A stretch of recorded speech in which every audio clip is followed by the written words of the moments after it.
Армысыздар, құрметті достар, сіздерді бүгінгі келіп жеткен 16 желтоқсан тәуелсіздік күнімен шын жүректен құттықтаймын. 16 желтоқсан ата-бабамыздың армандап жасампаздығымызға қол жеткізген тәуелсіздік күні. Тәуелсіздік 1986 жылғы желтоқсан оқиғасында алаңға шыққан жастардың ерік жігері, ең алдымен барша қазақстандықтардың арман мұратының салтанат құруы. Патша дәуірінде де, Кеңес одағы кезінде де тәуелсіздікке деген ұмтылыс халықтың едәуір бөлігінде қалыптасты. Біз бірнеше жүз жыл отаршылдықтан кейін 20 ғасырдың аяғында қайта жаңғырған мемлекетпіз. Тәуелсіздік бұл азап пен төзімнің халықтың сан ғасырлар бойы еркіндікті аңсаған шыдамының өтуі. Қазақстанның тәуелсіз егемендік ел ретінде танылғанына міне 31 жыл толып отыр. Тәуелсіздік сияқты ұлттық мерекені әрбір қазақ жұрты өз жүрегімен сезіну керек. Тәуелсіздіктің ең басты тұғыры ел бірлігі мен ұлттар татуластығында жатыр.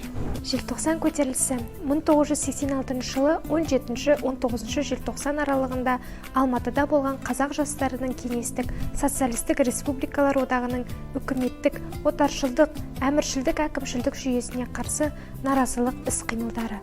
Бостандыққа, тәуелсіздікке ұмтылған қазақ халқының тарихында елеулі оқиға болып табылады. Желтоқсан көтерілісіне Кеңес одағының коммунистік партиясының қаулысымен қазақ ұлтшылдығының көрінісі деген баға беріліп, көтеріліске қатысқан азаматтар қуғын-сүргінге ұшырады. Кеңестік социалистік республикалар одағының тоталитарлық отаршыл саясатына қарсы қазақ жастарының азаттық күресі тарихи маңызы бар үлкен оқиға болды. 1991 жылы Кеңестік социалистік республикалар одағы ыдырап, одақтың құрамындағы елдер өз алдына жеке мемлекет болып табылды. Олардың қатарында Қазақстан да болды. Қазақстан Республикасының президенті Қасым-Жомарт Кемелұлы Тоқаев атап өткендей, тәуелсіздік бұл біздің басты құндылықтарымыздың бірі. Біздің мақсатымыз өркендеген қазақ жерін өскелең ұрпаққа мұра етіп қалдыру. Еліміз тыныш, жұртымыз аман болсын. Ал біз сіздермен қоштаспаймыз. Келесі кездескенше сау саламатта болыңыздар.